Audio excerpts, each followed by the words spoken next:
வணக்கம். மாலை முரசு செய்திகளை விரிவாக பார்ப்பதற்கு முன் தலைப்புச் செய்திகளை பார்க்கலாம். ஜல்லிக்கட்டை மீட்டெடுத்த பெருமை அதிமுக அரசையே சாரும் என முதலமைச்சர் பழனிசாமி பெருமிதம். முல்லை பெரியாறு அணை நீர்மட்டத்தை 142 அடியாக உயர்த்த சட்ட போராட்டம் நடத்தியதாகவும் பேச்சு. மக்களவைத் தேர்தலில் போட்டியிட வாய்ப்பளிக்காமல் புறக்கணிக்கப்படும் பாஜக மூத்த தலைவர்கள். ஹேம மாலினியை மீண்டும் களமிறக்கியிருப்பது குறித்து சமூக வலைதளங்களில் விமர்சனம்.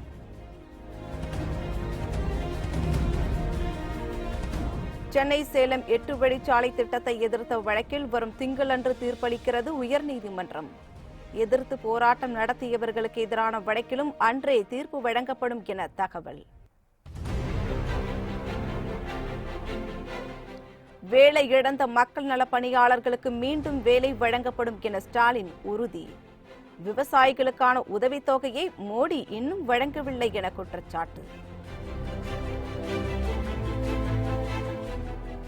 ஆம் ஆத்மியுடன் காங்கிரஸ் கூட்டணி அமைப்பது குறித்து டெல்லியில் ராகுல் காந்தி இல்லத்தில் பேச்சு.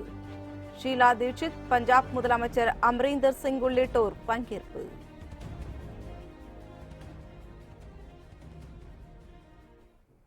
இனி விரிவான செய்திகளை பார்க்கலாம். உச்சநீதிமன்றத்தை அணுகி முல்லை பெரியாறு அணையை 152 அடியாக உயர்த்துவோம் என முதலமைச்சர் பழனிசாமி உறுதியளித்துள்ளார்.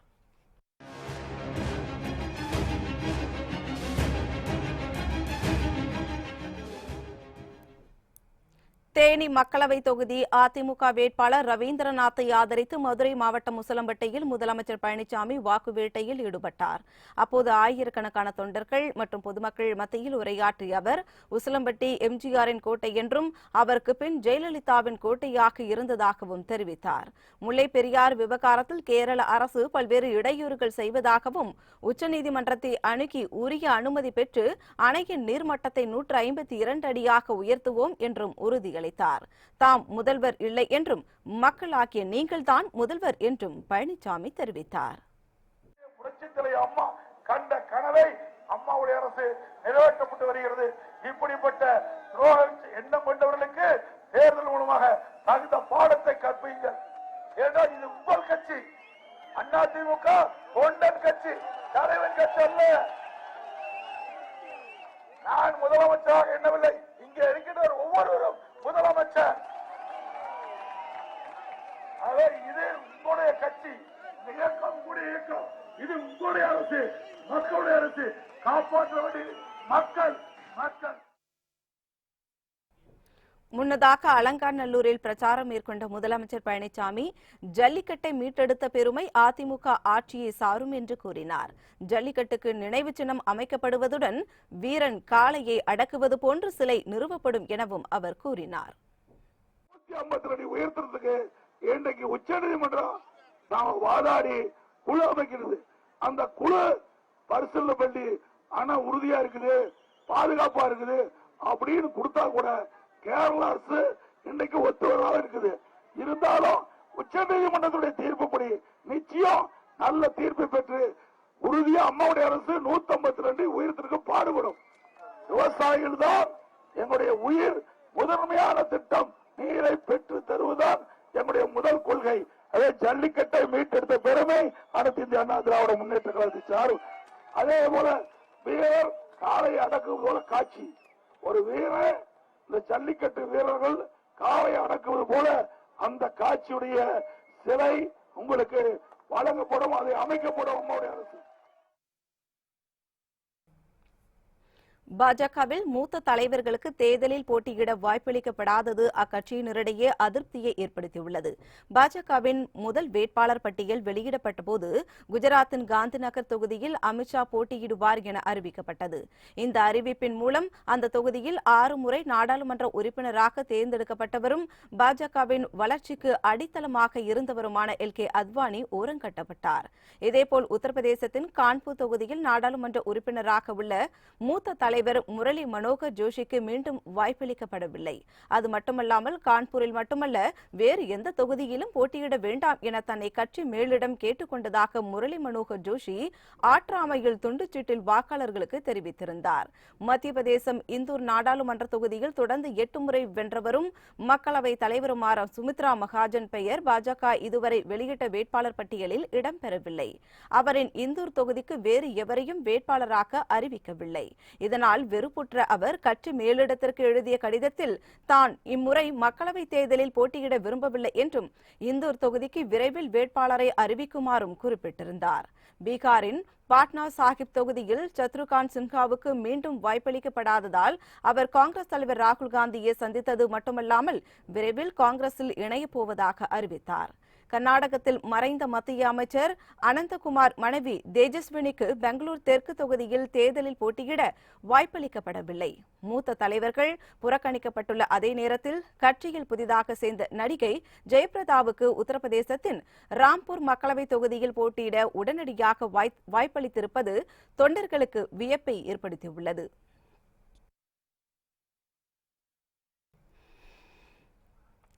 எழுபது வயது நிறைந்தவர்களுக்கு பாஜகவில் தேர்தலில் போட்டியிட அனுமதிப்பதில்லை என்றால் ஹேம மாலினிக்கு மட்டும் அனுமதி அளித்தது எப்படி என சமூக ஆர்வலர்களும் நெட்டிசன்களும் கேள்வியை எழுப்பி வருகின்றனர். அத்வானி, சுமித்ரா மகாஜன், முரளி மனோகர் ஜோஷி, சத்ருகன் சின்ஹா, யஷ்வந்த் சின்ஹா உள்ளிட்ட மூத்த தலைவர்கள் பலருக்கு மக்களவைத் தேர்தலில் போட்டியிட அனுமதி இல்லை என பாஜக தலைமை அறிவித்துள்ளது. இந்நிலையில் உத்தரப்பிரதேசத்தின் மதுரா தொகுதியில் பாஜக வேட்பாளராக மீண்டும் களம் காண்கிறார் ஹேம மாலினி. கடந்த 2014ஆம் ஆண்டு மக்களவைத் தேர்தலில் பாஜக வேட்பாளராக இதே தொகுதியில் போட்டியிட்டு வெற்றி பெற்றிருக்கும் இவர் இந்த முறையும் பதவியை தக்க வைக்க நூதன பிரச்சாரம் செய்து வருகிறார். மதுரா தொகுதியில் பல பகுதிகளுக்கு ஹெலிகாப்டரில் பயணித்து பிரச்சாரம் செய்து வருகிறார். மதுரா தொகுதி கிராம பகுதிகளில் பிரச்சாரம் மேற்கொண்ட ஹேம மாலினி வயல்களில் அறுவடை பணியில் ஈடுபட்டிருந்த பெண்களுடன் உரையாடினார். பின்னர் அவர் திடீரென கையில் அரிவாளை எடுத்துக்கொண்டு பயிர்களை அறுவடை செய்ய தொடங்கினார். இது தொடர்பாக கருத்து பதிவு செய்திருக்கும் நெட்டிசன்கள் ஹெலிகாப்டரில் பறந்து வந்து வயலில் வேலை செய்வதாக கிண்டல் செய்துள்ளனர். அது மட்டுமன்றி பாஜகவில் 70 வயதானால் தேர்தலில் போட்டியிட அனுமதிப்பதில்லை, அப்படியென்றால் 71 வயதாகும் ஹேம மாலினிக்கு மட்டும் தேர்தலில் போட்டியிட வாய்ப்பளித்தது எப்படி என்று கேள்வி எழுப்பியுள்ளனர்.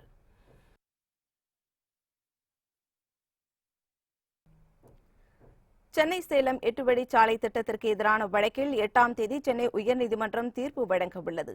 மத்திய அரசின் துணையுடன் சென்னை முதல் சேலம் வரை 277 கிலோமீட்டர் தூரத்திற்கு ரூபாய் 10,000 கோடி மதிப்பில் 8 வழிச்சாலை அமைக்கப்படும் என்று முதலமைச்சர் எடப்பாடி பழனிசாமி சட்டப்பேரவையில் அறிவித்தார். இதற்கான நிலம் கையகப்படுத்தும் பணிகளும் தீவிரமாக நடைபெற்றன. ஆனால் 8 வழிச்சாலை விவசாய நிலங்கள் மற்றும் நீர்நிலைகள் வழியாக செல்வதால் பல்வேறு தரப்பினரும் இத்திட்டத்திற்கு எதிர்ப்பு தெரிவித்து போராட்டம் நடத்தினர். மேலும் இது தொடர்பாக நில உரிமையாளர்கள் மற்றும் விவசாயிகள் சென்னை உயர்நீதிமன்றத்தில் வழக்கு தொடர்ந்தனர். இதனை நீதிபதிகள் சிவஞானம், பவானி சுப்பராயன் ஆகியோர் அடங்கிய அமர்வு விசாரித்து வந்தது. இந்த வழக்கின் விசாரணை அனைத்தும் முடிவடைந்த நிலையில் வரும் 8ஆம் தேதி தீர்ப்பு வழங்கப்படும் என நீதிபதிகள் தெரிவித்துள்ளனர். மேலும் இத்திட்டத்தை எதிர்த்தவர்கள் மீது பதியப்பட்ட வழக்குகளையும் ரத்து செய்ய கோரி தாக்கல் செய்யப்பட்ட வழக்கிலும் அன்றைய தினமே தீர்ப்பு வழங்கப்படும் என தெரிவிக்கப்பட்டுள்ளது. வேலை இழந்த மக்கள் நலப்பணியாளர்களுக்கு திமுக ஆட்சிக்கு வந்ததும் மீண்டும் வேலை வழங்கப்படும் என்று மு.க. ஸ்டாலின் உறுதியளித்துள்ளார். விழுப்புரம் மாவட்டம் கள்ளக்குறிச்சியில் திமுக வேட்பாளர் பொன் கௌதம சிகாமணியை ஆதரித்து பேசிய அவர், பாமக நிறுவனர் ராமதாஸ் தம்மை அரசியல் நாகரிகம் இல்லாமல் குற்றம் சாட்டி வருவதாக தெரிவித்தார். தேர்தல் வரப்போவதை அறிந்து ஆண்டிற்கு 6,000 ரூபாய் வழங்கப்படும் என அறிவித்த மோடி முதல் தவணை பணம் 2,000 ரூபாயை கூட இதுவரை வழங்கவில்லை என்று விமர்சித்தார். வேலை இழந்த மக்கள் நலப்பணியாளர்களுக்கு திமுக ஆட்சிக்கு வந்தவுடன் மீண்டும் வேலை வழங்கப்படும் என்று உறுதியளித்த ஸ்டாலின், கடந்த 8 ஆண்டு அதிமுக ஆட்சியில் செய்தவற்றை கூறி முதலமைச்சர் எடப்பாடி பழனிசாமி பரப்புரை செய்ய முடியுமா என்று வினா எழுப்பினார். எடப்பாடி பழனிசாமி அவர்கள் முதலமைச்சர் அவர்கள் ஒரு அறிவிப்பு சொன்னார். ஒரு அறிவிப்பு என்னன்னா, வறுமை கோட்டிற்கு கீழே வாழ்ந்து கொண்டிருக்கக்கூடிய மக்களுக்கு 2,000 வழங்கப்படும் அறிவிச்சார். ஆக உங்க கணக்குப்படி வறுமை கோட்டில் இருக்கக்கூடிய கணக்கு அதிகமா போயிட்டு இருக்க, எனவே அது அதிகமாயிடுச்சா அப்படின்னு ஒரு கேள்வியை ஒரு நிருபர் கேட்டிருக்கிறார். அப்ப எடப்பாடி என்ன பதில் சொன்னார் தெரியுமா? அதிகமாகி விட்டார்கள் என்பது தவறு. மக்களிடம் எதிர்பார்ப்பு அதிகமாகிவிட்டது. அளவுக்கு மீறி ஆசைப்படுகிறார்கள். எவ்வளவு கொச்சைப்படுத்தி ஒரு முதலமைச்சர் எடப்பாடி பழனிசாமி இப்படி பதில் சொல்லுகிறார் என்று சொன்னால் ஒரு முதலமைச்சர் இப்படி பேசலாமா? அப்படிப்பட்ட ஒரு முதலமைச்சரை தொடர்ந்து அந்த பதவிகளை உட்கார வைப்பது நியாயமா? அந்த கேள்வியை தான் நான் உங்களிடத்தில் கேட்கிறேன். ஆம் ஆத்மி கட்சியுடன் கூட்டணி அமைப்பது குறித்து டெல்லியில் காங்கிரஸ் தலைவர் ராகுல் காந்தி இல்லத்தில் பேச்சு நடைபெற்று வருகிறது. 2014 மக்களவைத் தேர்தலில் டெல்லியில் உள்ள 7 மக்களவைத் தொகுதிகளிலும் பாஜக வெற்றி பெற்றது. அதனையடுத்து 2015ஆம் ஆண்டு நடைபெற்ற சட்டமன்ற தேர்தலில் ஆம் ஆத்மி கட்சி 67 இடங்களிலும் பாஜக 3 இடங்களிலும் வெற்றி பெற்றன. இந்நிலையில் மக்களவைத் தேர்தலில் பாஜகவுக்கு எதிரான வாக்குகள் சிதறாமல் இருக்க டெல்லி, பஞ்சாப், ஹரியானா மாநிலங்களில் ஓரணியில் நின்று தேர்தலை எதிர்கொள்ள வேண்டும் என்கிற கருத்து காங்கிரஸ், ஆம் ஆத்மி கட்சி தலைவர்களிடையே நிலவுகிறது. இதுகுறித்து பல கட்ட பேச்சுகள் நடைபெற்று வந்தாலும் இதுவரை தீர்வு எட்டப்படவில்லை. இந்நிலையில் ஆம் ஆத்மி கட்சியுடன் கூட்டணியை இறுதி செய்வதற்காக இறுதிக்கட்ட பேச்சு இன்று டெல்லியில் காங்கிரஸ் தலைவர் ராகுல் காந்தி இல்லத்தில் நடைபெற்று வருகிறது. டெல்லி காங்கிரஸ் தலைவர் ஷீலா தீட்சித், பார்வையாளர் PC சாக்கோ, பஞ்சாப் காங்கிரஸ் தலைவர் அம்ரீந்தர் சிங் ஆகியோர் இந்த கூட்டத்தில் பங்கேற்றுள்ளனர். மத்திய அமைச்சர் ஸ்மிருதி இரானி தான் போட்டியிடும் தொகுதியில் உள்ள கோவிலில் வழிபாடு நடத்தி பிரச்சாரத்தில் ஈடுபட்டார். 2014 மக்களவைத் தேர்தலில் அமேதி மக்களவைத் தொகுதியில் போட்டியிட்ட ஸ்மிருதி இரானி காங்கிரஸ் தலைவர் ராகுல் காந்தியிடம் தோல்வியடைந்தார். இருப்பினும் மத்திய அமைச்சராக பதவி ஏற்றுக்கொண்ட ஸ்மிருதி இரானி குஜராத்தில் இருந்து மாநிலங்களவைக்கு தேர்ந்தெடுக்கப்பட்டார். இந்த முறை அவர் மீண்டும் அமேதி மக்களவைத் தொகுதியில் வேட்பாளராக களமிறக்கப்பட்டுள்ளார்.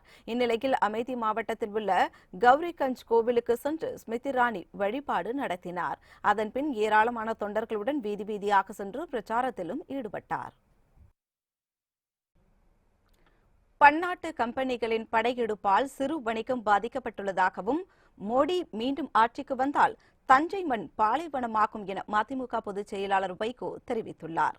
தஞ்சாவூரில் தேர்தல் பிரச்சார பொதுக்கூட்டத்தில் பங்கேற்று பேசிய அவர் ஆபத்தை உணராமல் தமிழக அரசு ஊழலில் ஈடுபட்டு வருவதாகவும் குற்றம் சாட்டினார். இதற்கு முன்னர் ஏற்படாத பேர் அபாயம் தலைக்கு மேல் கத்தி போல் தொங்கிக் கொண்டிருக்கின்றது. இந்த தேசத்துக்கே காந்தி தேசம் என்று பெயரிட வேண்டும் என்றாரே தந்தை பெரியார். தீ யமுனை கரையில் இல்லை, நாட்டு மக்கள் நெஞ்சிலே காந்தியார் படுகொலை நெருப்பாக எரிந்து கொண்டிருக்கிறது என்று பேரறிஞர் அண்ணா அவர்கள் கூறினாரே. துணைவேந்தர் நியமன ஊழல் மிரட்டுகிறது. அதன் காரணமாகத்தான் அவர்கள் எதிர்க்கக்கூடிய நியாயத்தை எடுத்துச் சொல்லக்கூடிய இடத்தில் இல்லை. சர்வாங்கமும் நடுங்கியவர்களாக இருக்கிறார்கள். இதே அடிப்படையில் தான் இன்றைக்கு வேலையில்லா திண்டாட்டத்தினால் பாதிக்கப்பட்டிருக்கின்றார்களே 80 லட்சம் பேர் தமிழ்நாட்டில். பெண் பிள்ளைகள், ஆண் பிள்ளைகள், படித்த பட்டதாரிகள் வயிற்றை கட்டி, வாயை கட்டி, கால் வயிற்று கஞ்சி குடித்தாலும் கழுத்திலே இருக்கக்கூடிய தாலி சங்கிலி இருக்கக்கூடிய தங்கத்தை கூட விற்று மஞ்சள் கயிற்றை கட்டி கொண்டு பிள்ளைகள் படித்தால் போதும், மகள் படித்தால் போதும், நாம் கண் மூடுவதற்குள் அவர்கள் நல்ல வேலை வாங்கி வளமாக வாழ்வதை பார்க்க வேண்டும் என்ற ஆசை கனவு கொண்ட லட்சோப குடும்பங்களின் கனவெல்லாம் மண்ணோடு மண்ணாகிவிட்டதே. தமிழகத்தில் தேர்தல் களத்தில் இறங்கியுள்ள அனைத்து கட்சியினரும் ஆட்டம் பாட்டத்துடன் தேர்தல் பிரச்சாரத்தில் ஈடுபட்டு வருகின்றனர். தமிழகத்தில் தேர்தல் களம் சூடுபிடித்துள்ள நிலையில் கொளுத்தும் வெயிலையும் பொருட்படுத்தாமல் கட்சித் தலைவர்கள், வேட்பாளர்கள் என அனைவரும் தீவிர பிரச்சாரத்தில் ஈடுபட்டு வருகின்றனர். இந்நிலையில் வாக்காளர்களை கவரும் வகையிலும் பேச்சாளர்கள் வரும் வரை பொதுமக்களை உற்சாகப்படுத்தும் வகையிலும் பல்வேறு கட்சியினர் ஆடல் பாடலுடன் பிரச்சாரம் மேற்கொண்டு வருகின்றனர். திண்டுக்கல் மாவட்டத்தில் போட்டியிடும் அம்மா மக்கள் முன்னேற்ற கழக வேட்பாளர் ஜோதி முருகனை ஆதரித்து பிரச்சாரத்தில் ஈடுபட்ட போது நடைபெற்ற குத்தாட்டம்.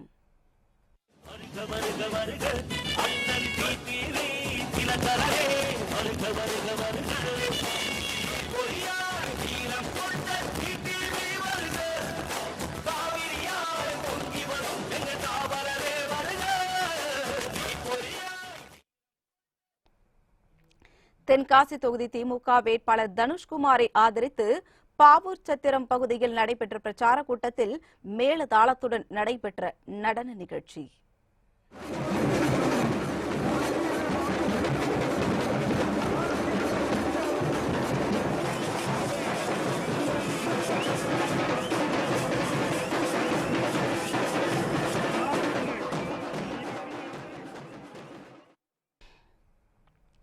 சென்னையில் வீட்டின் மேற்கூரை இடிந்து விழுந்த விபத்தில் தாயும் மகளும் பரிதாபமாக உயிரிழந்தனர். சென்னை புளியந்தோப்பு பகுதியைச் சேர்ந்த வெங்கடேஷன் தனியார் நிறுவனத்தில் பணியாற்றி வருகிறார்.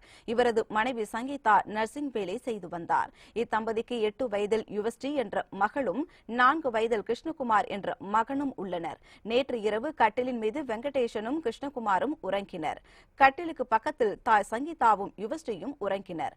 நள்ளிரவில் திடீரென வீட்டின் மேற்கூரை இடிந்து விழுந்ததில் சங்கீதாவுக்கும் யுவஸ்ரீக்கும் பலத்த காயம் ஏற்பட்டது. இருவரையும் மீட்ட வெங்கடேஷன் அரசு மருத்துவமனைக்கு கொண்டு சென்றார். செல்லும் வழியில் சங்கீதா இறந்தார். 1 மணி நேர சிகிச்சைக்கு பின் யுவஸ்ரீ உயிரிழந்தார். தாய் மகள் உயிரிழந்த சம்பவம் அப்பகுதியில் பெரும் சோகத்தை ஏற்படுத்தியுள்ளது. வீடு 1.5 வருஷம் ஆச்சு. ஓகேங்களா, ஹவுஸ் ஓனர் வரும்போதெல்லாம் சொல்லிட்டு தான் இருப்போம், வீடு ப்ராப்ளமாக இருக்குது, சரி பண்ணுங்க அப்படின்ட்டு. அவர் எந்த ஒரு ரெஸ்பான்ஸும் இல்லை. நேற்று நைட்டு தூங்கிட்டு இருக்கப்போ திடீர்னு ஒரு 12 மணி இருக்கும். சத்தம் கட்டி வந்து பார்த்தா 2 பேர் மேலேயும் ஒய்ஃபும் குழந்தை கீழே தூங்கிட்டு இருந்தாங்க. அப்படியே மேலே கலந்தது. அவங்க எட்டுன்னு போகிறதுக்குள்ள 2 பேரும் வழியிலே தவறிட்டாங்க. கோவையில் உரிய ஆவணங்களின்றி வாகனத்தில் கொண்டு செல்லப்பட்ட 149 கிலோ தங்க கட்டிகளை பறக்கும் படையினர் பறிமுதல் செய்தனர். மும்பையை தலைமையிடமாக கொண்டு செயல்படும் பிரிங்ஸ் நிறுவனம் நாடு முழுவதும் கிளைகள் வைத்து நகை உற்பத்தியாளர்களுக்கு தங்கம் வழங்கி வருகிறது. கோவை சௌரிபாளையத்தில் உள்ள பிரிங்ஸ் நிறுவனத்தின் கிளையிலிருந்து தங்க கட்டிகளை ஏற்றிக்கொண்டு டவுன்ஹால் நோக்கி சென்ற வாகனத்தை புளியகுளத்தில் மடக்கிய பறக்கும் படையினர் சோதனை செய்தனர். அப்போது ஆவணங்கள் இன்றி எடுத்து செல்லப்பட்ட 149 கிலோ தங்க கட்டிகளை பறிமுதல் செய்தனர். உடனடியாக அவற்றை கோவை மாவட்ட ஆட்சியரிடம் ஒப்படைத்ததுடன் வருமான வரித்துறைக்கு தகவல் கொடுத்தனர். உரிய ஆவணங்களை காட்டிவிட்டு தங்க கட்டிகளை பெற்றுக் கொள்ளலாம் என மாவட்ட ஆட்சியர் தெரிவித்துள்ளார். தேர்தல் நடத்தை விதிகளை மீறியதாக நிதி ஆயோக் துணைத் தலைவருக்கு தேர்தல் ஆணையம் கண்டனம் தெரிவித்துள்ளது. வரும் 11ஆம் தேதி மக்களவைக்காக முதற்கட்ட வாக்குப்பதிவு நடைபெறவுள்ளது. அதற்கான அறிவிப்பு கடந்த மார்ச் மாதம் 10ஆம் தேதி வெளியானது. அன்று முதல் தேர்தல் நடத்தை விதிமுறைகளை மீறுவோர் மீது தேர்தல் ஆணையம் கடும் நடவடிக்கை எடுத்து வருகிறது. இந்நிலையில் காங்கிரஸ் தலைவர் ராகுல் காந்தி மக்களவைத் தேர்தலில் வெற்றி பெற்றால் நாடு முழுவதும் வறுமை கோட்டிற்கு கீழ் உள்ள 25 கோடி பேரின் குடும்பத்தினருக்கு மாதந்தோறும் தலா 6,000 ரூபாய் வழங்கப்படும் என வாக்குறுதி அளித்தார். ராகுலின் அறிவிப்பு சாத்தியமற்றது என நிதி ஆயோக் துணைத் தலைவர் ராஜீவ்குமார் கருத்து தெரிவித்திருந்தார். அரசு அதிகாரியான ராஜீவ்குமார் இவ்வாறு கூறியது சர்ச்சையை ஏற்படுத்தியிருந்தது. இந்நிலையில் ராஜீவ்குமாரின் செயல்பாடு குறித்து அதிருப்தி தெரிவித்துள்ள தேர்தல் ஆணையம் ராஜீவ்குமார் விதிகளை மீறிவிட்டதாக குற்றம் சாட்டியுள்ளது. எந்த பக்கமும் சார்பில்லாமல் அரசு அதிகாரிகள் செயல்பட வேண்டும் என்றும் இதுபோன்ற எந்த கருத்தையும் எதிர்காலத்தில் தெரிவிக்க கூடாது என்றும் அவருக்கு தேர்தல் ஆணையம் அறிவுறுத்தியுள்ளது.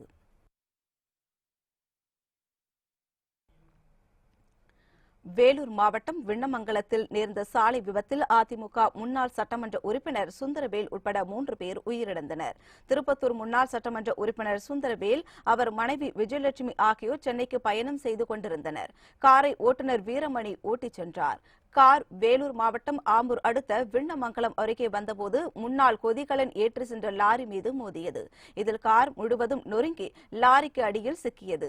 இந்த விபத்தில் காரில் பயணம் செய்த சுந்தரவேல், அவரது மனைவி விஜயலட்சுமி, ஓட்டுநர் வீரமணி ஆகிய 3 நிகழ்விடத்திலேயே உயிரிழந்தனர். திருப்பத்தூர் தொகுதியில் 1991, 1996 காலகட்டத்தில் சட்டமன்ற உறுப்பினராக இருந்த சுந்தரவேல் தினகரன் அணியில் சேர்ந்து திருப்பத்தூர் நகர அமமுக செயலாளராக இருந்து வந்தது குறிப்பிடத்தக்கது. மூத்த தமிழ் அறிஞர் சிலம்பொலி செல்லப்பன் சென்னையில் இன்று காலமானார். அவருக்கு வயது 91. நாமக்கல் மாவட்டம் சிவியாம்பாளையத்தைச் சேர்ந்த செல்லப்பன் கணித ஆசிரியராக தனது பணியை தொடங்கினார். சிலம்பொலி, பெருந்தொகை ஆராய்ச்சி, சங்க இலக்கியம் உள்ளிட்ட பல்வேறு நூல்களை இவர் எழுதியுள்ளார். சிலம்பொலி நூலை எழுதியதால் தனது பெயரை சிலம்பொலி செல்லப்பன் என மாற்றிக்கொண்டார். உலக தமிழராய்ச்சி நிறுவன தலைவராகவும் உலக தமிழ் மாநாட்டு உதவி அலுவலராகவும் பணியாற்றி ஓய்வு பெற்றவர். தமிழக அரசின் பாவேந்தர் பாரதிதாசன் விருது உள்ளிட்ட பல்வேறு விருதுகளை இவர் பெற்றுள்ளார். கடந்த சில நாட்களாக உடல்நலம் பாதிக்கப்பட்ட சிலம்பொலி செல்லப்பன் வயது மூப்பின் காரணமாக இன்று காலை சென்னையில் காலமானார். 91 வயதான சிலம்பொலி செல்லப்பனின் உடல் அவரது சொந்த ஊரான நாமக்கல் மாவட்டம் சிவியாம்பாளையத்தில் நாளை நல்லடக்கம் செய்யப்படுகிறது. மராத்திய மக்கள் குடி பட்வா எனப்படும் புத்தாண்டை மகிழ்ச்சியுடன் கொண்டாடி வருகின்றனர். மராத்தி, கொங்கணி மொழிகளை பேசும் மக்களின் புத்தாண்டு குடி பட்வா என்று அழைக்கப்படுகிறது. கோவா, மகாராஷ்டிரம், வடக்கு கர்நாடகம் ஆகிய பகுதிகளில் உள்ள மக்கள் இன்று குடி பட்வா விழாவை மகிழ்ச்சியுடன் கொண்டாடி வருகின்றனர். மும்பை அருகே தானேவில் புத்தாண்டையொட்டி பெண்கள் பங்கேற்ற இருசக்கர வாகன பேரணி நடைபெற்றது. இதில் நூற்றுக்கணக்கான பெண்கள் கலந்து கொண்டனர். இதேபோல் நாக்பூரில் ஆடல், பாடல் மற்றும் இசை நிகழ்ச்சிகளுடன் நடைபெற்ற கொண்டாட்டம் பார்வையாளர்களை பெரிதும் கவர்ந்தது.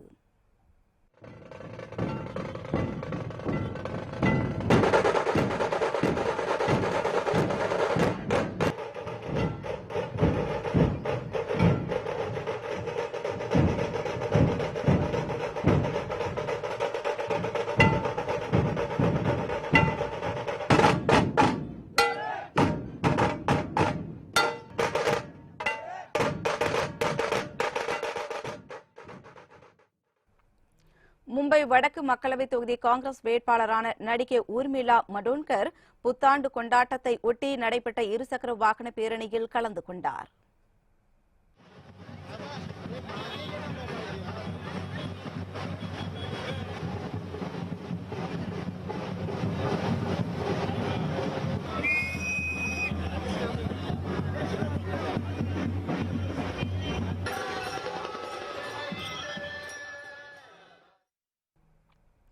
சென்னை அடுத்த வேப்பம்பட்டு அருகே உரிய ஆவணம் இன்றி கொண்டு செல்லப்பட்ட சுமார் 5.25 கோடி ரூபாயை தேர்தல் பறக்கும்படை அதிகாரிகள் பறிமுதல் செய்தனர்.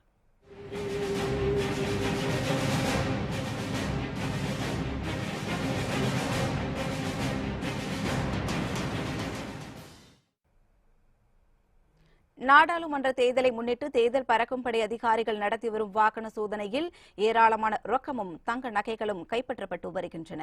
இந்நிலையில் சென்னை பூந்தமல்லி அடுத்த வேப்பம்பட்டு பகுதியில் நடைபெற்ற வாகன சோதனையின் போது உரிய ஆவணங்களின்றி கொண்டுவரப்பட்ட 5 கோடியே 78 லட்சம் ரூபாயை பறிமுதல் செய்த அதிகாரிகள் பூந்தமல்லி வட்டாட்சியர் புனிதவதி முன்னிலையில் சீல் வைத்து அரசு கருவூலத்தில் ஒப்படைத்தனர். இந்த தொகைக்கான உரிய ஆவணங்கள் கொடுத்த பிறகு பணம் திரும்பி ஒப்படைக்கப்படும் என அதிகாரிகள் தெரிவித்தனர். இந்தியாவின் அதிவேகமான ரயிலான வந்தே பாரத் ரயிலின் மீது கல்லெறிபவர்களை அடையாளம் காண்பதற்காக ரயிலில் கண்காணிப்பு கேமராக்கள் பொருத்தப்பட்டுள்ளன. சென்னை பெரம்பூர் ரயில் பெட்டி தொழிற்சாலையில் தயாரிக்கப்பட்ட ட்ரெயின் 18 என்கிற ரயிலுக்கு வந்தே பாரத் விரைவு ரயில் என பெயரிடப்பட்டுள்ளது. டெல்லி, வாரணாசி இடையே இயக்கப்படும் இந்த ரயிலின் மீது சமூக விரோதிகள் கல்வீசி தாக்கும் நிகழ்வுகள் அடிக்கடி நடைபெறுகின்றன. கல்வீச்சில் இதுவரை உடைக்கப்பட்ட 12 ஜன்னல் கண்ணாடிகள் மாற்றப்பட்டுள்ளன. கல்லெறிபவர்களை கண்டுபிடிக்க ரயில்வே பாதுகாப்பு படையினர் எடுத்த முயற்சிகள் யாவும் வீணாகின. இந்நிலையில் வந்தே பாரத் ரயிலின் மீது கல்லெறிபவர்களை அடையாளம் காண்பதற்காக ரயிலின் வெளிப்புறத்தில் கண்காணிப்பு கேமராக்கள் பொருத்தப்பட்டுள்ளன. எதிர்க்கட்சியினரை மிரட்டும் வகையில் மத்திய பாஜக அரசு நடந்து கொள்வதாக மார்க்சிஸ்ட் கம்யூனிஸ்ட் கட்சி கண்டனம் தெரிவித்துள்ளது. தூத்துக்குடி மக்களவைத் தொகுதியில் திமுக சார்பில் போட்டியிடும் கனிமொழிக்கு ஆதரவாக தூத்துக்குடியில் பிரச்சார கூட்டம் நடைபெற்றது. அதில் பேசிய மார்க்சிஸ்ட் கம்யூனிஸ்ட் கட்சியின் மத்திய குழு உறுப்பினர் டி.கே. ரங்கராஜன், மத்திய அரசு நீட் தேர்வை கொண்டு வந்த பாஜகவுடன் அதிமுகவினர் கூட்டணி அமைத்திருப்பதாக விமர்சனம் செய்தார். தேர்தல் நேரத்தில் ஒருதலைபட்சமாக வருமான வரி சோதனை நடைபெற்று வருவதாகவும் அவர் தெரிவித்தார். நான் கேட்கின்றேன், தமிழக அரசை பார்த்து, இன்கம் டாக்ஸ் இப்பொழுது ரைடு பண்ணுகிறீர்களே, உங்களுக்கு இன்கம் டாக்ஸ் ரைடு பண்ணுவதற்கு உரிமை உண்டு. ஆனால் தேர்தல் நேரத்தில் ஒருதலை பட்சமாக மக்களை மிரட்டுவதற்காக, சில நபர்களை மிரட்டுவதற்காக நீங்க செய்யக்கூடிய ரைடு என்பது போலித்தனமானது என்பது எங்களுடைய கருத்து. போலித்தனமானது. ஓபிஎஸ் ஒரு ரைடு பண்ணி பாருங்களேன், எடப்பாடி வீடு ரைடு பண்ணி பாருங்களேன். எத்தனை அதிமுக எம்எல்ஏ, எத்தனை பிஜேபி காரங்க இருக்காங்க. நான் சொல்ற பிஜேபி காரங்க வீட்டுல போய் ரைடு பண்ண தயார்னா நான் பேரவை சொல்ற தயார். கிட்ட வந்து ஐடி டிபார்ட்மெண்ட் கேட்கணும். கனிமொழி போன்று வாரிசு அடிப்படையில் தாம் பதவி பெறவில்லை என்றும் கட்சிக்காக உழைத்து தலைவராகி இருப்பதாகவும் தூத்துக்குடி பாஜக வேட்பாளர் தமிழிசை சவுந்தரராஜன் தெரிவித்துள்ளார்.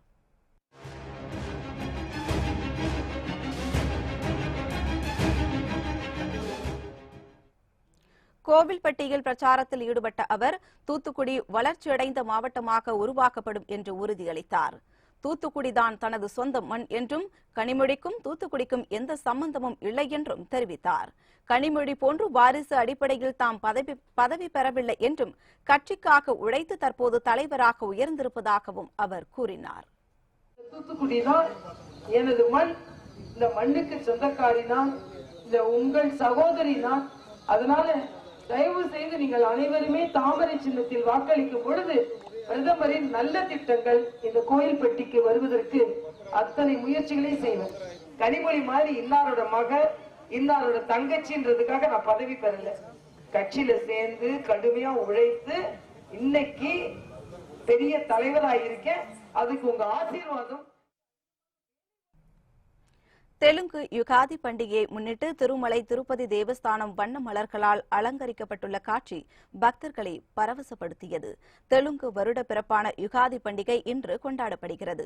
இதனை முன்னிட்டு திருமலை திருப்பதி தேவஸ்தானம் முழுவதும் பல்வேறு வண்ண மலர்களால் அலங்கரிக்கப்பட்டுள்ளன. தமிழ்நாடு, ஆந்திரா, கர்நாடகா மாநிலங்களிலிருந்து பெறப்பட்ட வண்ண மலர்கள் மற்றும் பழங்களை கொண்டு தேவஸ்தானம் முழுவதும் வண்ண விளக்குகளால் அலங்காரம் செய்யப்பட்டுள்ளது.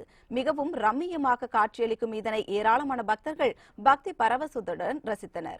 முன்னதாக திருமலை தேவஸ்தானத்திற்கு நாமக்கல் மாவட்டத்திலிருந்து சேகரிக்கப்பட்ட 3 டன் எடையுள்ள பல்வேறு வகையான பூக்களை பக்தர்கள் அனுப்பி வைத்தனர். சேலம் மாவட்டத்தில் உள்ள ஸ்ரீ திருமலை திருப்பதி டிரஸ்ட் சார்பில் ஒவ்வொரு ஆண்டும் மலர்களை அனுப்பி வைப்பது வழக்கம். அந்த வகையில் இந்த ஆண்டும் நாமக்கல் மாவட்டம் ராசிபுரத்திலிருந்து 3 டன் மலர்களை அனுப்பி வைத்தனர். இதில் 100க்கும் மேற்பட்ட பெண்கள் ஈடுபட்டனர். சென்னை சென்ட்ரல் ரயில் நிலையத்தை டாக்டர் எம்ஜிஆர் மத்திய ரயில் நிலையம் என்று பெயர் மாற்றிய அரசாணை வெளியிடப்பட்டுள்ளது. கடந்த மாதம் தமிழகம் வந்த பிரதமர் மோடி சென்னை சென்ட்ரல் ரயில் நிலையத்திற்கு எம்ஜிஆர் பெயர் சூட்டப்படும் என்று அறிவித்திருந்தார். பிரதமரின் அறிவிப்பை அடுத்து பெயரை மாற்றி தமிழக அரசு அரசாணை வெளியிட்டுள்ளது. கடந்த ஆண்டு செப்டம்பர் மாதம் நடைபெற்ற தமிழக அமைச்சரவை கூட்டத்தில் சென்னை ரயில் நிலையத்தின் பெயரை டாக்டர் புரட்சித் தலைவர் எம்.ஜி. ராமச்சந்திரன் மத்திய ரயில் நிலையம் என்று மாற்ற வேண்டும் என்று மத்திய அரசுக்கு பரிந்துரைக்கப்பட்டது. இது தொடர்பான தீர்மானத்தை பிரதமர் மோடிக்கு உடனே அனுப்பி வைக்கப்பட்டது. இதனையடுத்து கடந்த மாதம் தமிழகம் வந்த பிரதமர் மோடி சென்னை சென்ட்ரல் ரயில் நிலையத்திற்கு எம்ஜிஆர் பெயர் சூட்டப்படும் என்று அறிவித்தார். பிரதமரின் ஒப்புதலை அடுத்து சென்ட்ரல் ரயில் நிலையத்தின் பெயரை புரட்சித் தலைவர் டாக்டர் எம்.ஜி. ராமச்சந்திரன் மத்திய ரயில் நிலையம் என்று பெயர் மாற்றம் செய்வதற்கான அறிவிப்பை தலைமைச் செயலாளர் கிரிஜா வைத்தியநாதன் இன்று அரசிதழில் வெளியிட்டுள்ளார். புத்தம் புதிய செய்திகள் அவ்வப்போது முழுமையாக மாலை முரசு தொலைக்காட்சி வழங்கும். இணைந்திருங்கள் மாலை முரசு தொலைக்காட்சியுடன். வணக்கம்.